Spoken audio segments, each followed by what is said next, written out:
సూర్యాపేట నియోజకవర్గం Congress party incharge మాజీ మంత్రివర్యులు మాజీ ఎమ్మెల్యే సీనియర్ టీపీసీ ఉపాధ్యక్షులు టైగర్ రామరెడ్డి దామారెడ్డి గారితో ఉన్నాము. ప్రస్తుతం 6 గ్యారెంటీల పథకాలు ఏ విధంగా అమలవుతున్నాయి, ఎవరెవరికి ఇస్తారు, జనాలకు ఉన్న అనేక రకాల అపోహల గురించి అడిగి తెలుసుకునే ప్రయత్నం చేద్దాం. సార్ నమస్తే అండి, వెల్కమ్ టు టీవీ. నమస్కారం సార్ 500 గ్యాస్ ఉంది కానీ 500 గ్యాస్ ఓన్లీ హెచ్పి కానీ ఇతర కంపెనీల వాళ్ళు కానీ 200 తీసుకొని ఆన్లైన్ చేసిన వాళ్ళకి మాత్రమే 500 గ్యాస్ సిలిండర్ వస్తాయి అంటున్నారు. ఇందులో ఎంతవరకు నిజం? అది ఎవరైతే వైట్ రేషన్ కార్డు ఉన్నదో వాళ్ళందరికీ కూడా 500 రూపాయలకే సిలిండర్ ఇస్తుంది, గ్యాస్ సిలిండర్ ఇవ్వటం జరుగుతుంది. సార్ అదేవిధంగా కొంతమందికి ఆధార్ కార్డు రేషన్ కార్డులు అనేవి మగవాళ్ళ పేరు మీద ఉన్నాయి. మగవాళ్ళ పేరు మీద అంటే మగవాళ్ళ పేరు మీద ఉండి వాళ్ళు గృహలక్ష్మి పథకాలు అప్లై చేసుకుంటే వాళ్ళకి ఇల్లులు వస్తాయా, లేకపోతే ఓన్లీ మహిళల పేరు మీద ఆధార్ రేషన్ కార్డులు ఉంటే ఇల్లు వస్తాయా? అదే విధంగా లేదు. ఇండ్ల విషయంలో ఎవరైతే అర్హులు ఉన్నారో అర్హత కలిగిన వాళ్ళు ఉన్నారో వాళ్ళందరికీ కూడా ఇండ్లు వస్తాయి. సార్ అదేవిధంగా గత బీఆర్ఎస్ ప్రభుత్వంలో అనేక రకాల సంక్షేమ పథకాలు ఎవరైతే గ్రామ సర్పంచులు కానీ వార్డు మెంబర్లు కానీ ఇంకా ఇతర చోటపాటు నాయకులు కానీ వాళ్ళకి మాత్రమే వర్తించే విధంగా వాళ్ళే ప్రచారం చేసుకొని వాళ్ళకే వర్తించినాయి. ఇప్పుడు ఆన్లైన్ చేసిన ప్రతి ఒక్కరికి అన్ని రకాల అన్ని సంక్షేమ పథకాలు ఉంటాయా, లేకపోతే ఓన్లీ మామూలుగా బీఆర్ఎస్ ప్రభుత్వం జరిగినట్టుగా మళ్ళీ ప్రజల సంక్షేమం లేకుండా ఉంటుందా?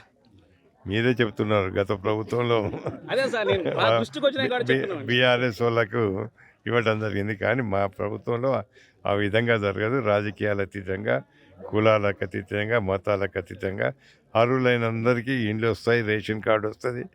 ఏదైతే ఇప్పుడు 6 గ్యారంటీస్ ఉన్నాయో అవి తప్పనిసరిగా అమలు చేస్తాం. సార్ అదేవిధంగా ఇప్పుడు కరెంట్ బిల్లులు ఈ నెల కొట్టారు కానీ ఈ నెల కరెంట్ బిల్లు కొట్టినా అదే స్కీమ్ వర్తిస్తుందా? ఇప్పుడు కట్టనవసరం లేదు ప్రజలు, లేకపోతే కట్టాలా? మా ప్రభుత్వం వచ్చిన తర్వాత మేము ఏదైతే 6 గ్యారంటీలు చెప్పినామో తప్పనిసరిగా అవన్నీ అమలు అవుతాయి. సార్ అదేవిధంగా ప్రజలకి ఈ 6 గ్యారెంటీలలో ఇప్పుడు దగ్గర ఒక 2 గ్యారెంటీలు మాత్రమే అమలైనాయి. మిగతా గ్యారెంటీలు ఎప్పటిలోపు అమలు అవుతాయి సార్?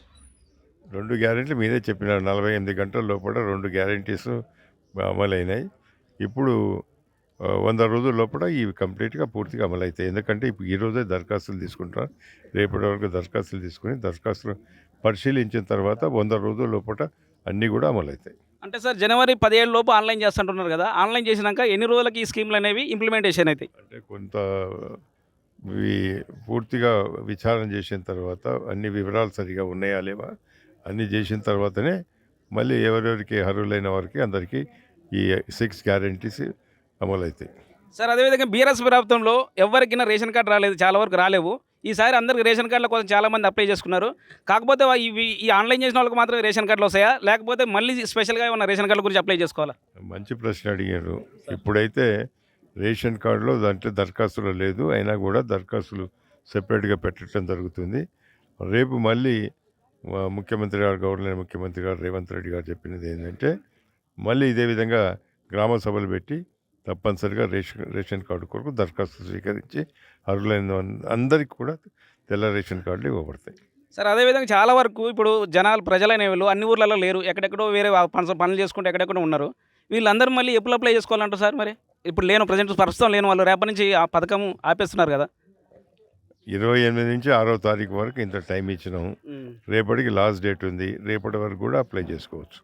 రేపు రాని వీలు పడిన వాళ్ళు ఉంటే ఇంకెప్పుడు అప్లై చేసుకోవచ్చు? ఎందుకంటే ఇది ఒక టైం పెట్టినారు. 28వ తారీఖు నుంచి 6వ తారీఖు వరకు టైం పెట్టినాం. ఆ టైం లోపల అప్లై చేసుకోవాలి. ఓకే అండి, థ్యాంక్ యూ. చూస్తున్నాను మరిన్ని డిస్కౌంట్ టీవీ.